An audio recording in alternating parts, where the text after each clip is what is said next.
There is a question waiting beneath the noise of modern life. A question that cannot be answered by another book, another podcast, another video, another opinion. Because this question does not ask what other people think. It asks what remains when their voices disappear. What calls to you in the silence? For most of human history, silence was unavoidable. People walked long distances without distraction, worked alone, sat beside campfires, crossed deserts, sailed oceans, climbed mountains. There were long stretches of time when the only voice available was your own. Today, silence has become rare. Not because it vanished, but because we learned how to escape it. A screen, a notification, a podcast, a video, another distraction, another way to avoid being alone with our thoughts. And perhaps that is why so many people fear silence, because silence has a habit of revealing things.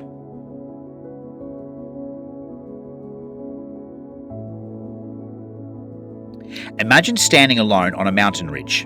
The wind has stopped, the clouds have settled.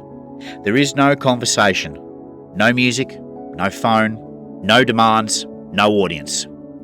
Only stillness. At first, the mind rebels. Thoughts arrive. Plans, regrets, memories, worries. The internal noise continues long after the external noise disappears. But if you remain there long enough, something begins to change. The surface settles, and beneath it, something else becomes visible. Most people spend their lives searching for answers. Very few spend time listening for questions. And yet, the deepest questions often arrive quietly. Not as commands, not as revelations, as invitations. Persistent, patient, returning again and again.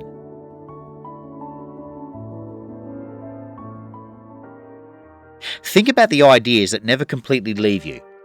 The places you return to in your imagination, the projects you keep revisiting, the dreams that survive years of neglect, the mountain you cannot stop looking at, the book you cannot stop thinking about, the life that continues calling despite every practical reason to ignore it. Pay attention to those things because they are trying to tell you something. The modern world encourages constant movement, constant consumption, constant reaction. Everything wants your attention. Advertising, politics, algorithms, entertainment. Everyone is trying to tell you what matters, what success looks like, what happiness looks like, what you should want, what you should fear, what you should become. And if you are not careful, you can spend your entire life listening to everyone except yourself.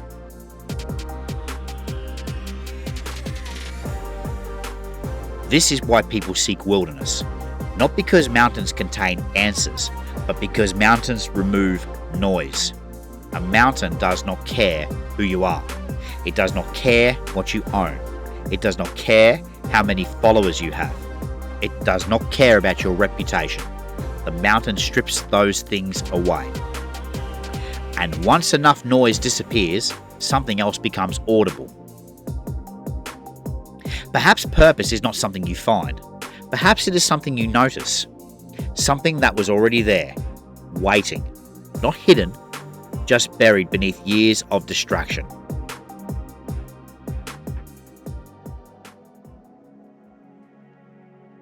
Most people expect purpose to arrive dramatically. A lightning bolt, a revelation, a moment of absolute certainty. But life rarely works that way. More often, it feels like recognition. Like remembering something you always knew. A quiet sense that a particular direction belongs to you.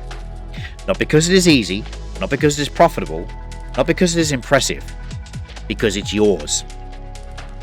Consider a mountain climber. There are easier hobbies, safer hobbies, cheaper hobbies, more sensible hobbies. And yet some people continue climbing. Not because it is rational, because something in them responds to mountains. The same thing is true of writing, teaching, building, exploring, creating. Something calls, and for reasons that are difficult to explain, we answer.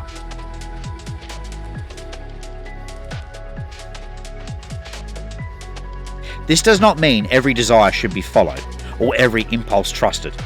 The silence is not magical, but it is revealing, because when enough distractions disappear, the difference between genuine desire and borrowed desire becomes easier to see.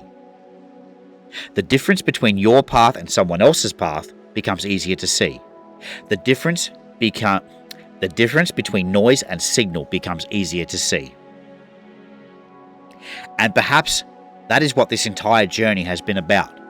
Not finding answers, removing obstacles, removing distractions, removing illusions, until eventually something remains. A direction, a bearing, a path. Not certainty, just enough clarity to take the next step.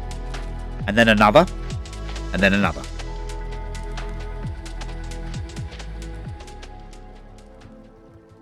Throughout this series, we have removed things. The audience, legacy, the summit, the expectations of others. Each time we asked the same question. What remains? Now we arrive at the final layer. Not what remains about you, what remains within you. So let me ask you one final question. When the audience disappears, when legacy disappears, when the summit disappears, when the noise disappears, what remains? What keeps returning? What refuses to leave? What waits patiently in the silence? Because somewhere inside that answer may be your true north. And unlike the applause of the crowd, it will still be there when everything else is gone. If this video resonated with you, you can support the work by liking, sharing, and subscribing to the channel. Thank you for watching. Thank you for listening. Take care out there in the daring unknown.